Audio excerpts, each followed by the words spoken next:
Everybody, it's JetsCentral coming back with a recap video of tonight's preseason matchup, I should say, between the New York Jets at the Atlanta Falcons. Now, the Jets did win the game, final score 10-22, but please take everything that I'm going to say in this video with a massive grain of salt, okay? Because I actually wasn't able to watch this game in its entirety, right? I was only able to catch bits and pieces. The preseason schedule is really weird. It's hard to catch these games if it's not nationally televised because sports bars and restaurants, they don't really air, it's just weird blackout rules with the preseason.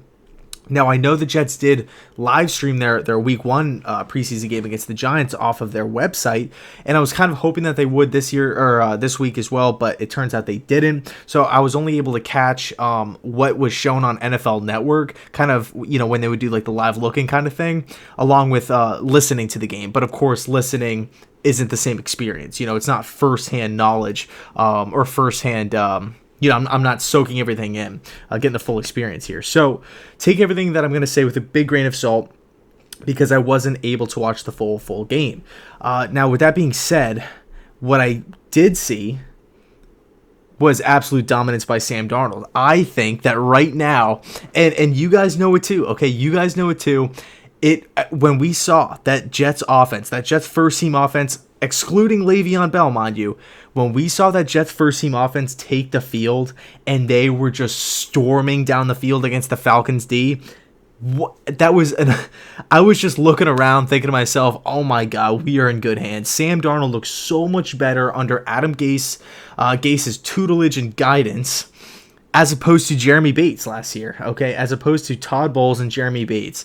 No disrespect to those guys.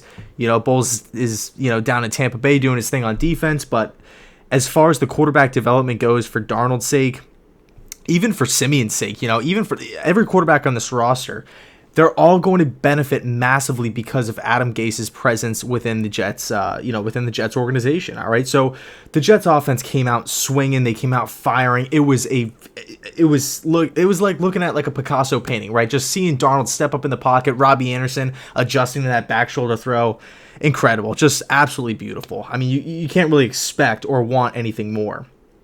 Now, and one quick little thing I do want to mention about Darnold real quick is that he still has like that hitchy kind of release, right? He doesn't have the purest mechanics in the world. He's not a natural thrower, but yet he still can make a lot of throws off a lot of different platforms, off a lot of weird angles, and that's really that's special, and that's kind of always been like his weird skill set, or a weird special trait, I should say, because even back at USC, he looks like he's like uncoordinated, kind of, when he's back there in the pocket and he has where he pulls down the ball, he doesn't pull the ball straight back, he doesn't really throw from his ear all the time, but that's okay. That's okay because Darnold can make it work. He obviously has enough talent to make it work. So really encouraging stuff from Sam's end. I thought the offense for the most part looked good. There were a few squandered opportunities, and it's sad to say. I think Davis Webb is probably going to end up being released because Luke Falk looked solid. Trevor Siemian, he's not going to be cut. He's the oldest quarterback in the room, and he's going to be the one mentoring Sam throughout the season. And also, even if something were to happen, with Darnold, right, like an injury or something like that, Simeon could come in and start games. And I'd honestly feel comfortable with Trevor because he's won games before, in the regular season with the Denver Broncos when he was, a lot younger. So I feel really good. As crazy as it sounds, too, right, I actually feel really comfortable with the New York Jets quarterback room. So pretty encouraging stuff. And also keeping in mind that Le'Veon Bell did not play, right? The best player on the Jets team, the best player that the Jets have had in years, has not played.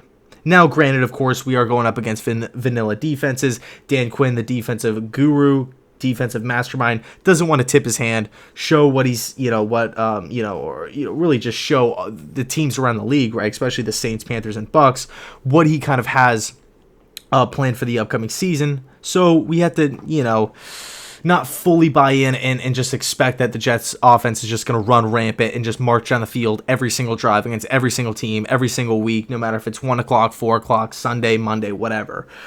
So yeah, we have to We have to take that into consideration, but there's a method to the madness, right? I really, really, really am buying into Adam Gase and Dowell Loggins, schematically speaking, on offense. All right, now, as far as the defensive side of the football goes, Avery Williamson did get hurt. I didn't see the injury, but I did see that he left the game, and that's not good, right? Obviously, that's not good. And then the last point I just kind of want to touch on real quick, and I hate to be negative Nancy, I hate to be the Debbie Downer, because, the Jets won the game, and, we looked pretty good for the most part. But special teams, all right? We're going to have to keep honing in on special teams, kicking specifically. We had 2 missed extra points tonight. If that continues, and I hate to be this guy, we're going to lose games in the regular season because of kicking.